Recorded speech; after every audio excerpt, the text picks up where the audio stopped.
أعوذ بالله من الشيطان الرجيم بسم الله الرحمن الرحيم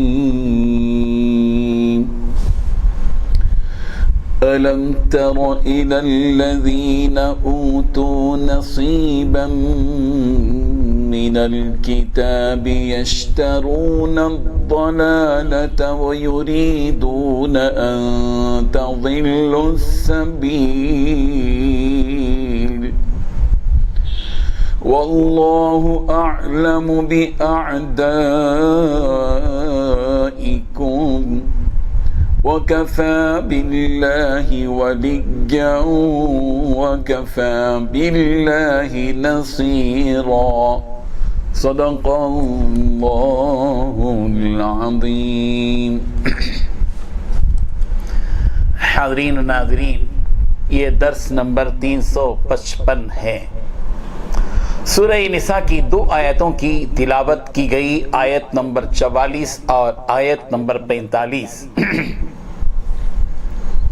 لفظی ترجمہ دیکھیے، علم ترا، کیا آپ نے نہیں دیکھا، الی الذین، ان لوگوں کی طرف جو اوتو دیے گئے، نصیباً کچھ حصہ، من الکتاب کتاب کا، یشترون وہ خریدتے ہیں، الضلالۃ گمراہی کو، ویریدون اور وہ چاہتے ہیں کہ ان تضلوا کہ تم بھی گمراہ ہو جاؤ، السبیل راستے سے، واللہ اور اللہ، اعلم خوب جانتا ہے، بأعدائکم تمہارے دشمنوں کو، وکفا اور کافی ہے، باللہ اللہ، ولیًا دوست، وکفا اور کافی ہے، باللہ اللہ، نصیرا مددگار۔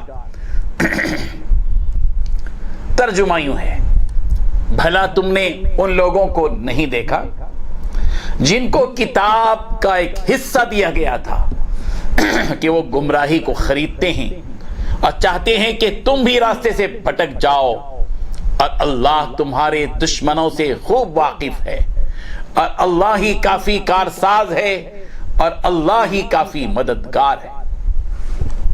بزرگان محترم، ان 2 آیتوں میں 5 باتیں بتلائی گئی ہیں۔ پہلی بات، جن لوگوں کو کتاب یعنی تورات میں سے ایک حصہ دیا گیا تھا، یعنی یہودیوں کو، اللہ تعالیٰ سوال کر رہے ہیں، کیا تم نے ان کو نہیں دیکھا کہ وہ کس طرح گمراہی مول رہے ہیں؟ دوسری بات، اور اہل کتاب چاہتے ہیں کہ تم بھی راستے سے بھٹک جاؤ۔ تیسری بات، اور اللہ تمہارے دشمنوں سے خوب واقف ہے۔ چوتھی بات، اور اللہ رکھوالا بننے کے لیے بھی کافی ہے۔ پانچویں بات، اور مددگار بننے کے لیے بھی اللہ تعالیٰ کافی ہے۔ کتنی بدبختی کی بات ہے یہودیوں کے لیے کہ انہیں اللہ تبارک و تعالیٰ کی طرف سے آسمانی کتاب دی گئی تھی، تورات دی گئی۔ آسمانی کتاب کے دیے جانے کا تقاضا یہ تھا کہ لوگ اس کو تسلیم کرتے، آفاقی کتابوں کو تسلیم کرتے، ان کتابوں کی تعلیمات کو من و عن تسلیم کرتے، مان لیتے، اور ان کتابوں میں یہ بات موجود تھی کہ آخری پیغمبر آنے والے ہیں، مگر اس کے باوجود کہ انہیں آسمانی کتاب دی گئی، آسمانی کتاب کا حصہ ان کو دیا گیا، اس کے باوجود ان کی بدبختی یہ ہے کہ یشترون الضلالہ، یہ گمراہی کو خرید رہے ہیں۔ یہ ایسے ہی خرید رہے سے دکان میں جا کر کوئی اچھی چیز سونا اور چاندی خریدتے ہیں، اسی طرح یہ گمراہی کو خریدتے ہیں۔ آسمانی کتاب کے دیے جانے کا تقاضا یہ تھا کہ یہ ہدایت کو قبول کرتے، ہدایت کو حاصل کرتے، مگر ان کی بدبختی یہ ہے کہ یہ ضلالت اور گمراہی کو خرید رہے ہیں۔ اللہ اکبر۔ اور نہ صرف یہ کہ خود تو ڈوبے صنم، دوسروں کو بھی لے ڈوبے گے۔ ان کی حالت یہ کہ وہ یریدون ان تضلوا السبیل، اے ایمان والو، یہ یہودی چاہتے ہیں کہ تم کو بھی گمراہ کر دیں، خود تو گمراہ ہو گئے، خود تو ڈوبے صنم، خود دوسروں کو بھی لے ڈوبیں گے۔ وَيُرِيدُونَ أَن تَضِلُّوا السَّبِيلَ، اور یہ چاہتے ہیں کہ تم کو بھی گمراہ کر دیں۔ اللہ تبارک و تعالیٰ مومنوں اور مسلمانوں کو چوکنا کر رہے ہیں، باخبر کر رہے ہیں کہ یہودیوں کے نرغے میں تمہیں نہیں آنا ہے، ان کی باتوں میں تمہیں نہیں آنا ہے، ان کی منافقانہ چالوں میں تمہیں نہیں آنا ہے، تمہیں پوری طرح چوکنا اور باخبر رہنا ہے اور اپنے نبی کے دین پر تمہیں قائم رہنا ہے۔ پھر اللہ تبارک و تعالیٰ آگے بتا رہے ہیں وَاللَّهُ أَعْلَمُ بِأَعْدَائِكُمْ، اے مسلمانوں اللہ تبارک و تعالیٰ تمہارے دشمنوں سے پوری طرح باخبر ہے۔ یہ یہودی تمہارے دشمن ہیں، تم کو جنت سے دور کر کے دوزخ کی طرف لے جانا چاہتے ہیں، تمہیں اللہ تعالیٰ کی رحمت سے دور کر کے اللہ تعالیٰ کے لعنت کا مستحق بنانا چاہتے ہیں۔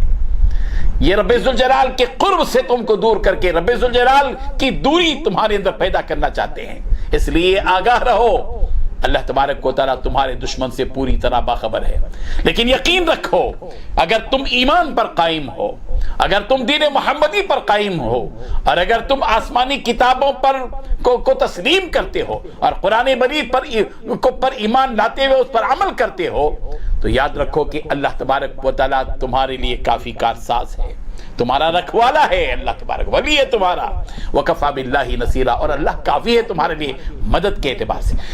جس کا رکھوالا اللہ بن جائے، جس کا نصیر اور مددگار اور معین اللہ تعالیٰ بن جائے، اس کے لیے فکر کی کیا بات ہے۔ اللہ تبارک و تعالیٰ نے یہاں ایک طرف یہودیوں کی مذمت کی ہے تو دوسری طرف مومنوں اور مسلمانوں کو تسلی دی ہے۔ اللہ تبارک و تعالیٰ ہمیں ان حقیقتوں کو سمجھنے کی توفیق عطا فرمائے۔ وآخر دعوانا ان الحمد للہ رب العالمین۔ لا الہ الا اللہ، لا الہ الا اللہ۔